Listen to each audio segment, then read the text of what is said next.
আর তথ্য প্রযুক্তির ক্ষেত্রে আপনারা বলেছেন আমরা গোটা বিশ্বকে চ্যালেঞ্জ করার মতো, তখন আপনারা মোবাইল হাতে নিয়ে বলেছিলেন এই মোবাইল আপনাদের কে দিয়েছে? জনগণ। এখন এগুলো নিয়ে শুধু ট্রল করে না, আপনাদের প্রযুক্তির যিনি গুগলের ইঞ্জিন তৈরি করেছে বলে আমাদের বাংলাদেশের মানুষকে বোকা বানিয়েছিল, সে 5,500 সাড়ে কত হাজার এইটা বলারও সুযোগ নিতে পারে নাই, 5,500 হিসাবে পরিচিত।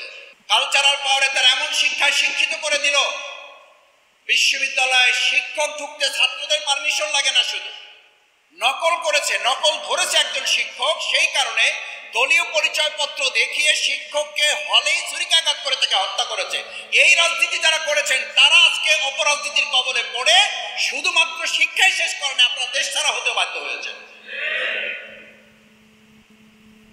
আমরা বহুবার বলেছি আপনারা যে অপসংস্কৃতি, সংস্কৃতি নামে যে অপসংস্কৃতির লীলাখেলায় মত্ত হয়েছেন, একটা জাতি শুধু ধ্বংস হবে না, আপনারা নিজেরাও ধ্বংস হতে বাধ্য এবং হয়েছেন আপনারা। তাহলে ফাইন্যান্স পাওয়ারে আপনারা টিকতে পারলেন না, আপনারা শেয়ার বাজার লুট করলেন, ব্যাংক লুট করলেন, এত টাকা পয়সা লুট করে আপনারা নৌকায় উঠলেন, নৌকায় উঠে আপনারা সেখান থেকে রক্ষা পেলেন না। আমাদের জেলেরা আপনাদেরকে ধরিয়ে দিয়ে প্যান্ট পরা অবস্থায় পাওয়া গেল না, আপনাদেরকে লুঙ্গি পরা অবস্থায় পাওয়া গেল। এমন আর্মস পাওয়ার, এমন ফাইন্যান্স পাওয়ারের শিক্ষা এই বাংলাদেশে আর কখনো চলতে দেওয়া হবে না।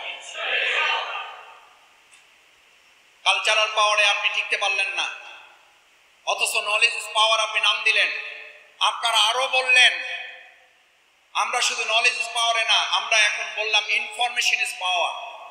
কি বললেন? গোটা পৃথিবীর সাথে আপনারা চ্যালেঞ্জ করে টেক্কা দিয়ে তথ্য প্রযুক্তির ক্ষেত্রে আপনারা মহাসড়কে উন্নয়ন করেছেন। শুধু না, প্রত্যেকের হাতে কে মোবাইল দিয়েছে? শ্রদ্ধেয় মুরব্বিয়ানে কেরাম, শিক্ষক মন্ডলী আছেন, এই ভাষা উচ্চারণ করতে চাই না।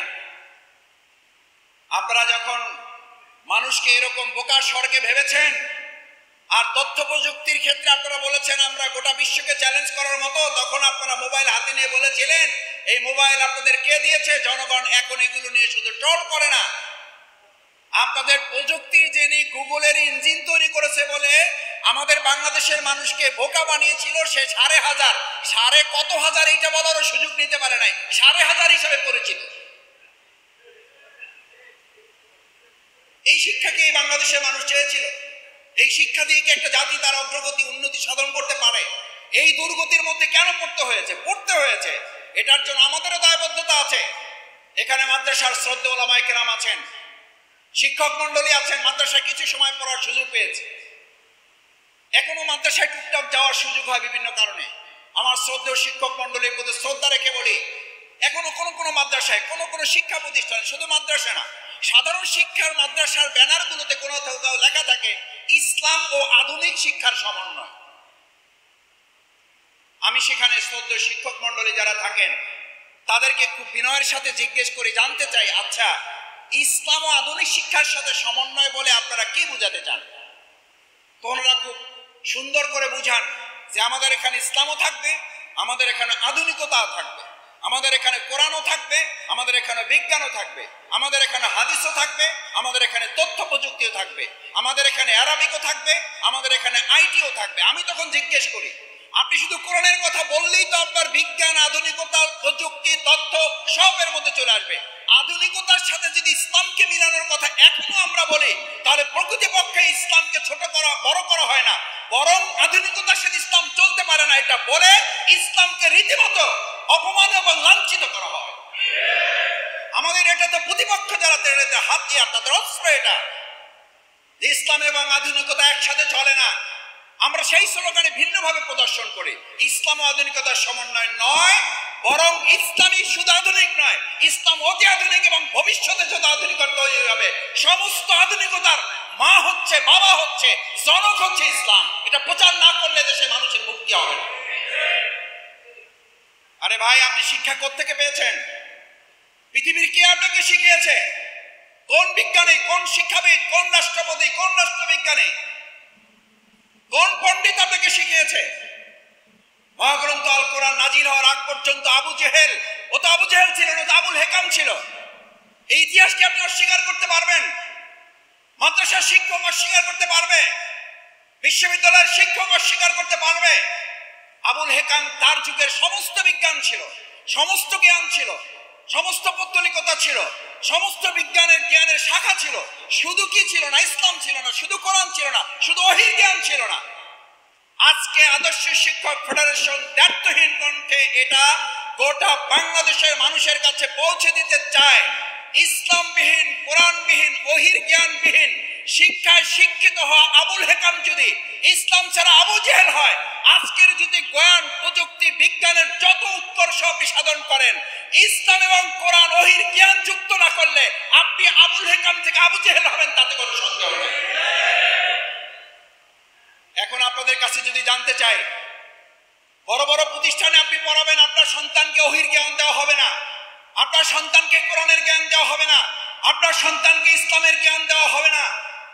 আজকে আপনাকে যদি জিজ্ঞেস করা হয়, আপনি যদি আপনার বিবেকের কাছে জিজ্ঞেস করেন, ওই জামানার আবুল হেকাম যদি কোরআন এবং ওহীর জ্ঞান ছাড়া আবু জেহেল হয়, আমরা আমাদের সন্তানকে ওহী, কোরআনের, ইসলামের অনুশাসনের বিধানগুলো ছাড়া আমাদের সন্তানকে অনেক জ্ঞানে উন্নীত করে আমরা কি আমাদের সন্তানকে আবু জেহেল, আবু লাহাব বানাতে চাই কেউ? আমাদের তো সেই আবু জেহেলের দুনিয়াতেই প্রবেশ করতে হয়েছে। তার ফলশ্রুতি বলেই শেষ করে দিচ্ছি। ফলশ্রুতি কি? এমন আবু জেহেল তৈরি হয়েছে, শুধু গ্রামে গঞ্জে নয়, শুধুমাত্র মাদ্রাসা মক্তবে নয়, আমাদের জাহাঙ্গীরনগর বিশ্ববিদ্যালয়ে আমাদের অভিভাবকরা ঘুরতে গিয়েছেন তার সন্তানের বিদ্যালয় দেখার জন্য। সেই অভিভাবকদেরকে আটকে রেখে এই আবু জেহেলের অনুসারীরা তাদের ইজ্জতহানি করতে ব্যর্থ হয় নাই, ব্যর্থতা হয় নাই, তাদেরকে তারা বিন্দুমাত্র দ্বিধা সংকোচ করে নাই। আমরা ভবিষ্যতে এরকম আর আবু জেহেলের কোন অনুসারী বাংলাদেশে তৈরি হতে দেখতে চাই না। সেটার জন্য আসুন আমাদের এখনকার বিদ্যালয়গুলোর সম্মানিত শিক্ষক মণ্ডলী খুব আধুনিকতার ছোঁয়া দিয়ে আমাদেরকে উল্লেখ করার, আমাদেরকে বুঝান ক্যারিয়ার উইদাউট ক্যারেক্টার। আপনার যোগ্যতা আছে, দক্ষতা আছে, উইদাউট ক্যারেক্টার, চরিত্র নাই, is more dangerous then a lion. এটা কতখানি ভয়ঙ্কর! একটা বনে, একটা জঙ্গলে যদি উন্মত্ত একটা সিংহকে খালি হাতে ছেড়ে দেওয়া হয়, তাহলে এই উন্মত্ত সিংহটা একটা জাতির জন্য যত ভয়ানক, is more danger than lion, is more dangerous, এটা তার চেয়েও ভয়ানক। কে সেই লোকটাকে? সেই লোকটাকে বলা হয় ক্যারেক্টার আছে, মানে তার ক্যারিয়ার আছে, উইদাউট ক্যারেক্টার, কিন্তু কি নাই? তার চরিত্র নাই। আজকে আপনি বলেন, ব্যাংক ডাকাতি যারা করছে তারা কি অশিক্ষিত? শেয়ার বাজার যারা লুট করেছে তারা অশিক্ষিত? আজকে যে অন্তর্বর্তীকালীন সরকার দেশ চালাচ্ছে, উপদেষ্টা বৃন্দ প্রায় পত্রিকায় আফসোস করে, হতাশা ব্যক্ত করে, উদ্বেগ, উৎকণ্ঠা প্রকাশ করে তারা বক্তৃতা করছেন, তারা প্রকাশ করছেন তাদের উদ্বেগ। যেখানে হাত দেয় দুর্নীতির সাগর না, দুর্নীতির নদী না, দুর্নীতির খান না, দুর্নীতির মহাসাগর।